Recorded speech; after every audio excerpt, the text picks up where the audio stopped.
Welcome to Canadian PGA TV. We're here on the 18th green at Kings Riding for the Mr. Lube Canadian PGA Seniors Championship presented by Cleveland Golf Strixon with our champion, Ken Tarling of Sanford, Ontario. And Ken, unbelievable stuff. 68, 68, 69, win by 2 shots. Could have been more, but tell us about today.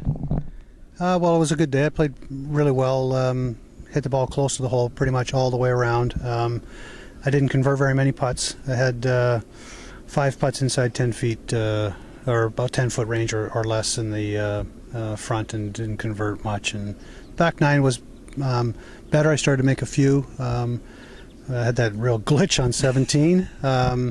Thankfully, my goal was to try to get as far ahead as I could, because I knew that there was, at any moment on this golf course, you could have a number. Yeah. And I really felt like Yvonne had a lot. He always plays really well, and he plays well coming down the stretch. And so it was like, you know, I've seen him many times birdie 4 of the last 5 holes and come out of nowhere to win, and you're like, that guy wasn't even a contender. Yeah. So I was like, he'll be coming. And I mean, he played very well on the back 9, and thankfully I was birdieing the same holes he was birdieing.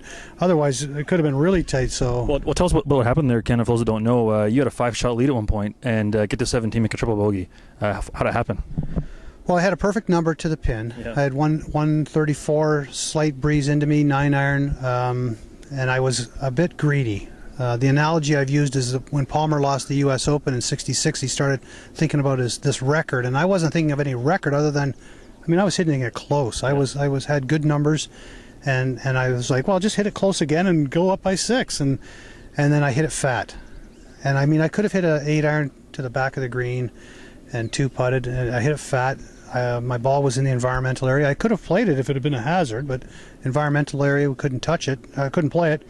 So it was 4 inches inside the hazard line. It had carried over the hazard line but kicked back in, and so I had to go back. I dropped it at 75 yards, and I wanted to have a full swing because I did not chip well at all this week. Right. And so I didn't want to leave any kind of a chip shot, so I had a full shot in. I hit it past the hole and then 3-putted it, and all of a sudden it was a triple, and I was going to the 18th tee going, okay, hang on a second, how much am I leading by? Because I wasn't so sure, and so when I got to 18, I had 159 to the pin. Right over the flag. Yeah, and what I did was there was a bunker covering the pin, and I thought, well, I could go left of that, and that's the smart play, to go left of the bunker, take the bunker out of play. But then the putt swings, and then the ball could also sling off the green. I didn't want to chip because I got the yips this week, and so I thought, no, I'll just take it completely over everything, and so I carried it to pin high at 159 7-iron and 12 feet from the hole, and it was perfect. So, well, I'm going to throw a curveball at you here. Ken, you probably haven't thought about this at all, but this is your 100th career victory, which you just told me, and I'm not on the committee, so I can't help you out here, but this pretty much seals the deal for you to be in the Ontario Golf Hall of Fame. I'm sure you haven't even thought of that at all. You still have lots of golf left in you, but for what you've won, what you've done, 2 national championships now, and all your wins, this is going to get you a few votes. But beyond that, what does this mean to you to win something like this? Well, I mean, anytime you're a national champion, obviously you've beat the best in the association and in our membership. I've joined a great group of players. I mean, when you look on the trophy and you see there, I'd be hard pressed to think of a guy who is a great player or was a great player who hasn't won this tournament. So from that perspective, I'm in a good group. I mean, I finished second to Stewie 2 years ago in Ottawa. I finished 4th last year behind Rod and Dave. And of course, Dave and Rod have won on the Champions Tour, and Rod basically wins or finishes in the top 10 every week. Yeah. These guys are great players. So I mean, I've been in a good group, but I wasn't able to win. So that there was a bit of pressure to do that. I feel great about that. I mean, it's my 6th international win this year. I've won 5 times in Australia. I've won 7.